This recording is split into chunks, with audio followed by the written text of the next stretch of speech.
So South Africa has just exploded in an all-out political war. This has been a week of delays, denials, dismissals, and just drama. So in this video, I'm going to catch you up with some of it. And if you stay with me all the way till my biblical reaction, I'm going to say something very interesting about democracy. And as you know, South Africa will prosper. You ready? Okay. Press like, let's go. Sure. So President Ramaphosa around the 20th of June puts an interdict and says stop with the impeachment process. And now just yesterday was the deadline for all those who are going to oppose to put in their opposing papers. So Makashule Gana behind me calls an urgent meeting with the impeachment committee so they can discuss and see if are they going to oppose as an impeachment committee or not. Now, cut the long story short. The DA says oppose. The ANC says oppose, but they say sort of the speaker should do it. All the other parties, Action SA, everyone else, ATM, EFF, says no, Makashule Gana, you go and oppose on behalf of the impeachment committee. It is the Patriotic Alliance that says, no, let's not carry on with the impeachment process. Let's go with Ramaphosa's idea. Let's not find out what happened at Phala Phala. And Julius Malema kind of called him out on it. I just want to provide one clarity so that we don't act like we are confused when we are not. There's no second opinion. Anyone who says there's a second opinion is deliberately trying to mislead the nation and this committee. The SC put it very clear. If you have dealt with lawyers before, or you have exposed yourself to how lawyers operate, you will know that there is what we call first draft, second draft, and then final draft. And the SC explains very well that it was an agent matter to an extent that if I were to work on minute detail of everything, you're going to receive it at 12 midnight. So there's no second opinion. Get that into your head. There's no second opinion. There's one opinion which had first draft, and now we're dealing with first draft. Pay attention to the final draft. That's how it works. So we should, all of us, have that kind of an understanding. And so the meeting carried on and everyone spoke and everything seemed to be fine. But the man from the PA didn't forget. Clarity-seeking questions must be appreciated, Honourable Chairperson. As was the question whether the legal opinion were from the same legal firm or not. Because what I've heard was there could have been more than one legal firm, and therefore the question was asked. Now, even with all the experience from dealing with lawyers and being an expert on draft legal opinions, I wouldn't risk lecturing anyone, considering that this newfound lecturer has recently been found guilty, and that wasn't a draft guilt verdict. No, Chair. It was declaring the newfound lecturer a convicted criminal. I can't take advice from such a self-made lecturer. Honorable Daniel. No. I can't take advice from such mid-lecturers, Chairperson. We must respect each other. Honorable Daniel. Honestly, we can't be Daniel, you are not following what I asked. This section. Honorable Mautwe, Daniels is a fool. He's a stupid. It's not worth entertaining. Honorable Malema, please. Honorable Malema, you can say it. Please. I can't be lectured by someone about how to approach the legal. You are a fool. You are a fool. You are a stupid. That's what you must know. You are a fool. Yeah. Honorable Daniels and Honorable Malema, please. You are a stupid. I must be advised by someone who's just been convicted. You are a stupid. You are a fool. About how Even where you come from, they know you are a fool. I must interpret legal opinions. You are inherently a fool. You are incompetent and illiterate. Can I ask the technical team to mute Honorable Daniels and Honorable Malema for now, please? Let's not. The meeting has been progressing well. Let's not get into matters that are not for clarity and also not on the opinion. Honorable Daniels, it's my appeal to you. Do you have a follow-up question to the responses that have been given? Chair, he doesn't have. Please, let's move. He doesn't have. He's No, just talking. Honorable Mauta, I haven't recognized you. Now, many people have watched how Gayton McKenzie and the PA has been in Ramaphosa's corner more than anybody else. But even in the impeachment committee, everyone was just sticking to the work of Parliament except one man, Daniels. This is what he thinks about whether South Africa should find out what happened at Phala Phala or not. Will that not open up the impeachment committee to fruitless and wasteful expenditure?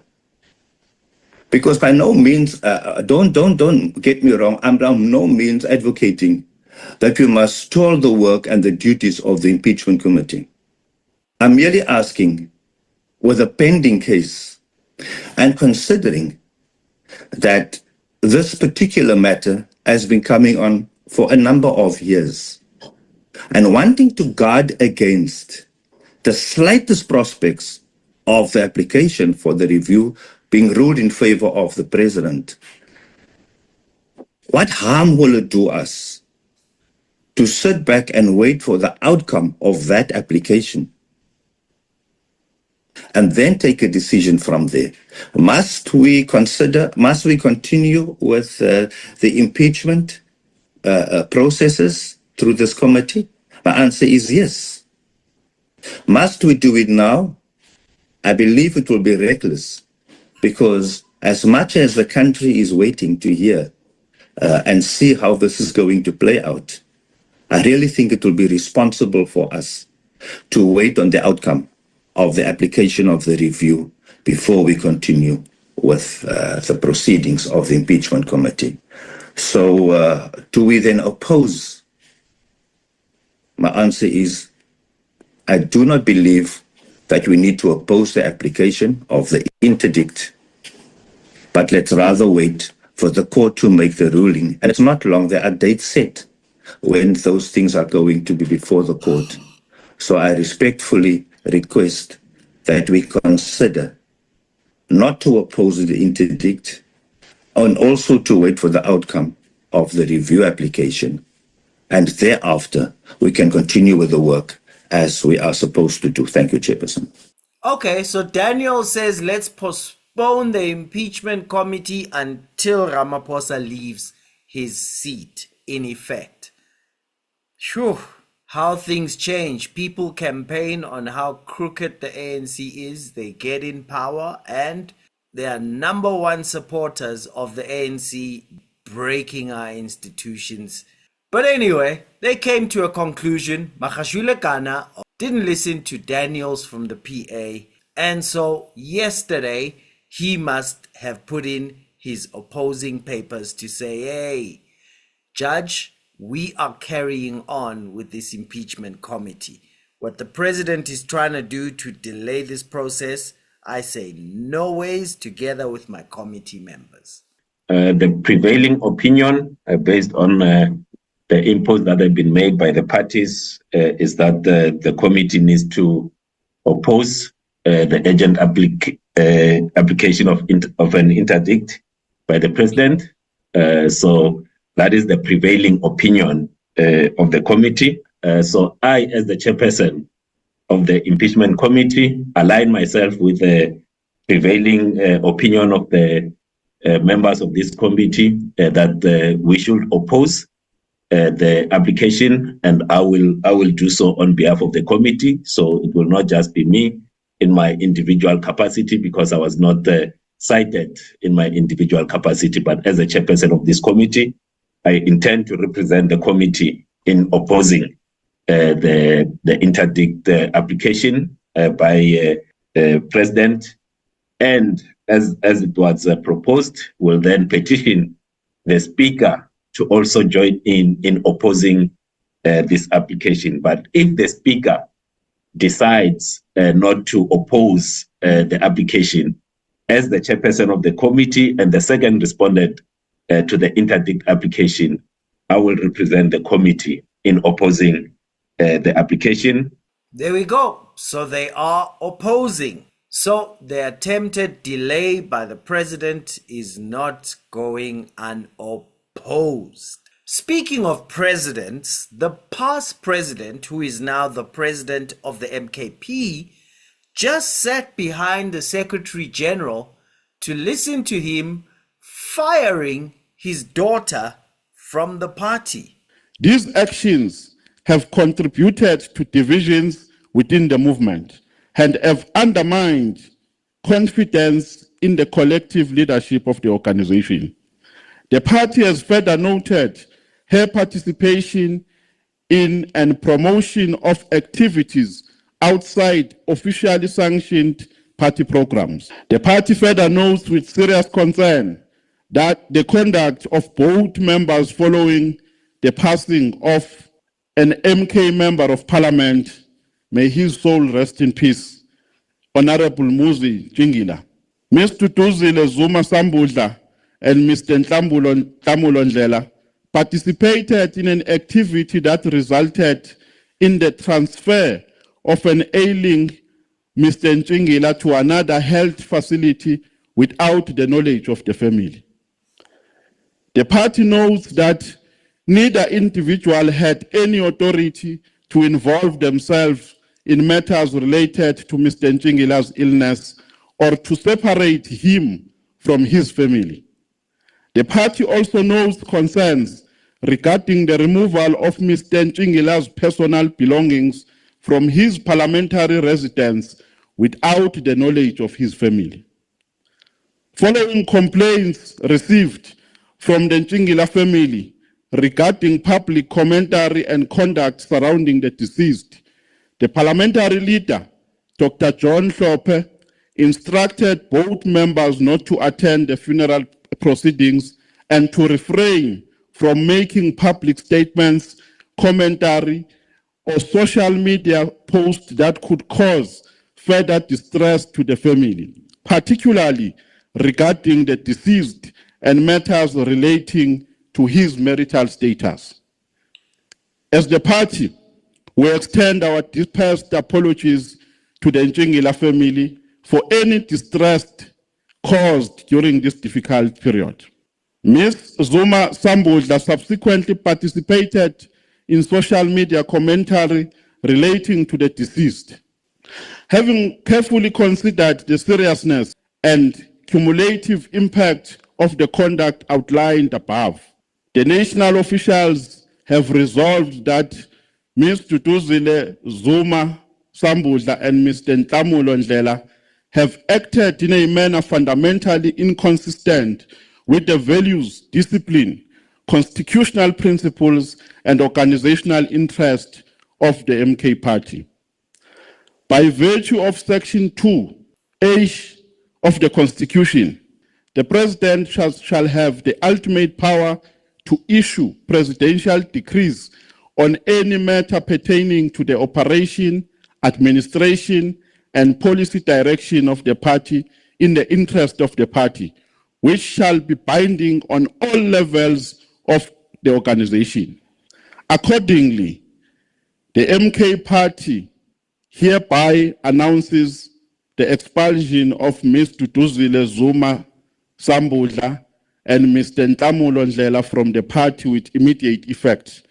Their membership of the MK party is hereby terminated, and they shall no longer enjoy any rights, privilege, responsibilities, or authority associated with the membership of the organization. Wow, so the former spokesperson and former daughter, okay, still daughter, but former member of the MK, have both been fired from the MK. Now, the Secretary General, I think, is the 7th Secretary General. People have been fired left, right, and center, but this time, President Zuma's own daughter has been fired for now. But remember, since we heard that the MK party is actually a kingdom, because the president has an ability to give decrees that rate higher than party policy and all that. So it is not a democracy. So when he's ready, and this matter of the Njingila death that they seem to be talking about.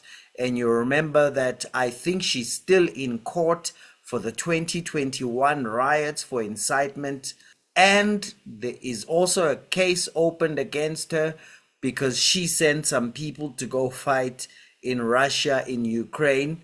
So I think the king of the MK party, the president, with presidential decree power, is probably just putting her on the side for now. So the soon-to-be ex-Secretary General Sibonelo Nomvalo, whom I like very much from the ad hoc committee, read that statement with the president sitting right behind him, listening, that the president's daughter is fired and stripped of MK party membership.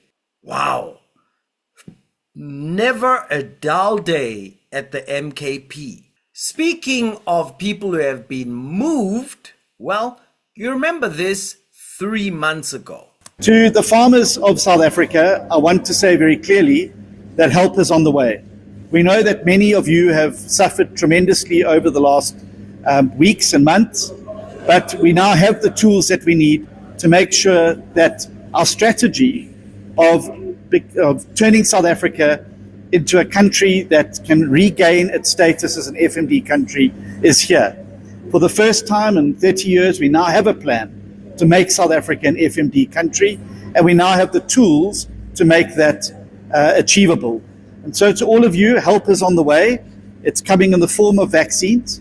This is the first million batch. Now, this is nowhere near how much we need to be able to vaccinate 80% of the national herd by December. So the Minister of Agriculture, Minister Steenhuisen, speaks about the national herd. If you've ever listened to Coco Helen Zilla speaking, she'll tell you that the difference between the DA and other parties is that the other parties believe that the leader controls the party controls the state controls the economy and society. That's why they say, we will nationalize the banks, we will nationalize the mine. And I think Minister Steenhuisen has spent too much time with these people, and he's now saying, we have nationalized all of your cows. So he had an idea to get FMD vaccines on the national herd. That didn't go well. Many of the farmers felt that he was sidelining them. Some he accused of just trying to get attention.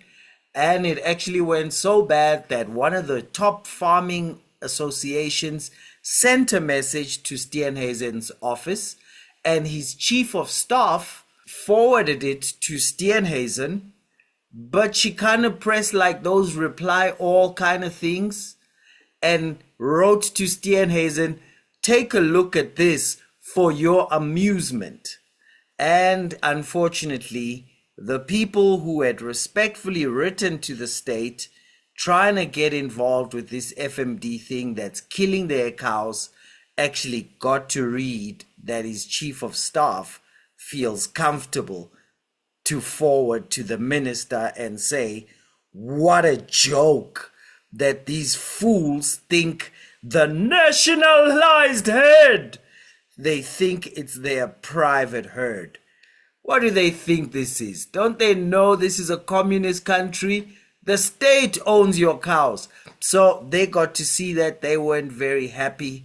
Well, the mayor of Cape Town, leader of the DA, has moved Steenhuisen and has done a cabinet reshuffle in the GNU that's just waiting for Ramaphosa to sign off. The Democratic Alliance's Federal Council has taken a decision to reshape its leadership role within the Government of National Unity, resolving to demote Party Leader and Agriculture Minister John Steenhuisen.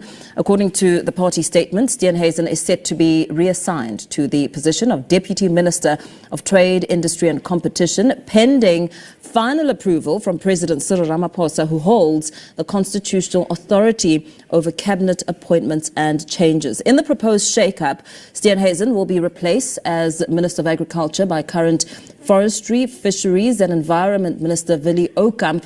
The Federal Council has also moved to fill that vacancy by appointing Western Cape Education MEC David Mania, one of the party's most experienced provincial leaders.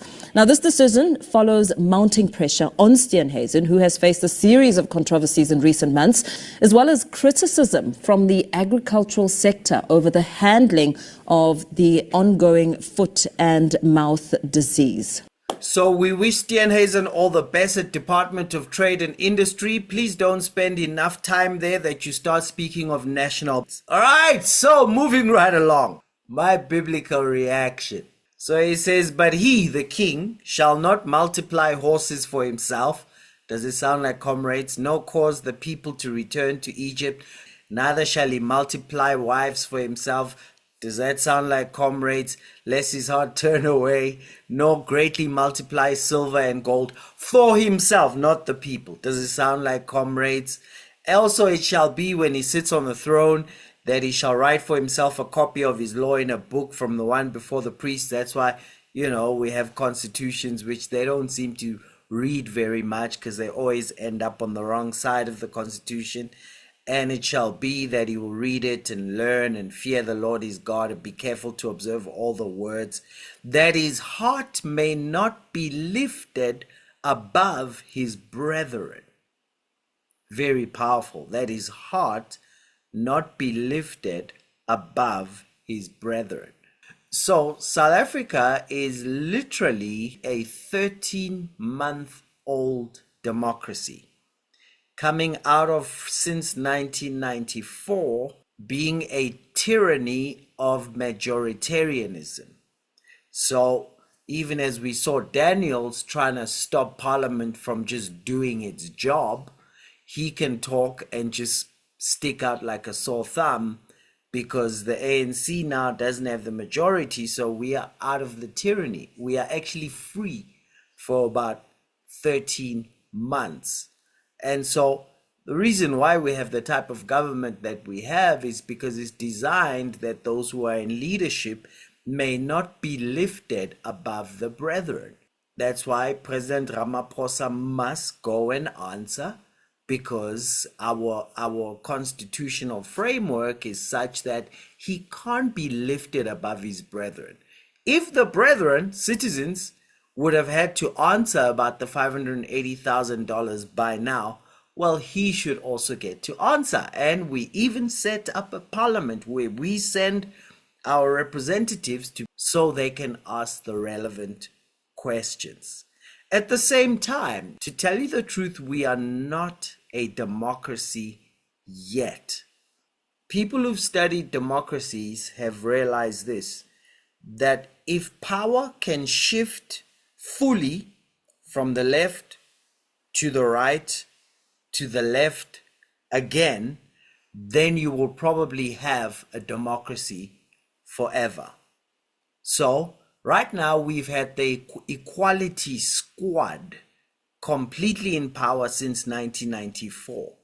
So what needs to happen for us to really say we have become a democracy is that we've got to move from the Equality Squad to the Prosperity Squad, and after a while back to the Equality Squad. Once that happens then we'll probably survive as a democracy going forward. And the reason why we have democracies is that so that no one is lifted above his brethren. I hear people also speaking about certain countries that are apparently very strict on corruption. No, they're not. Nobody checks that corrupt leader who throws people in power when they get in the way of his political desires, because they are a kind of government where the leader is lifted up above his brethren. So we looking for South Africa to become a democracy, which means what? It means the equality, envy, anger folk must lose power completely to a prosperity bunch.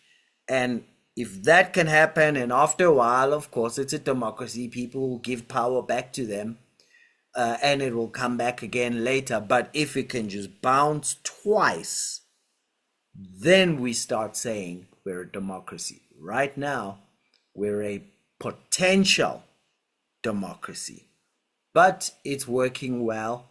The ANC is losing power like it's supposed to, and the loss of majoritarianism has on its own raised up accountability, which is very exciting, which is going to happen. Now, a lot of the corruption that needs to be sorted out, I know most times we think it's the moving the power completely to a more honest party, but how it works in democracy is just the loss of majoritarianism of the ANC is going to do its own cleaning by itself. And we're seeing some of it with the Malanga Commission and all of that. But most exciting is a parliament, our 13-month-old parliament. Because before this, we were just a one-party state with other people given an opportunity to make a noise. But that's all they could do, make a noise. But now they actually have the muscle to make things happen. And so President Ramaphosa is trying to delay the impeachment, but it's not delaying. So we carry on, and I know that South Africa will prosper. So no man can serve two masters, for either he'll love the one or hate the other, or you'll despise the one and honor the other. You can't serve God and Karl Marx. If you want a hard copy of The Soft Life, you can go up here and get it. Assuming for the first few days after this video, you're going to be patient if anything happens with the machinery, but you can always email, right? And, you know, a team member will see it while that's going. But the copies are available! Get your hard copy before they're gone. All right, let's make history together. Cheers.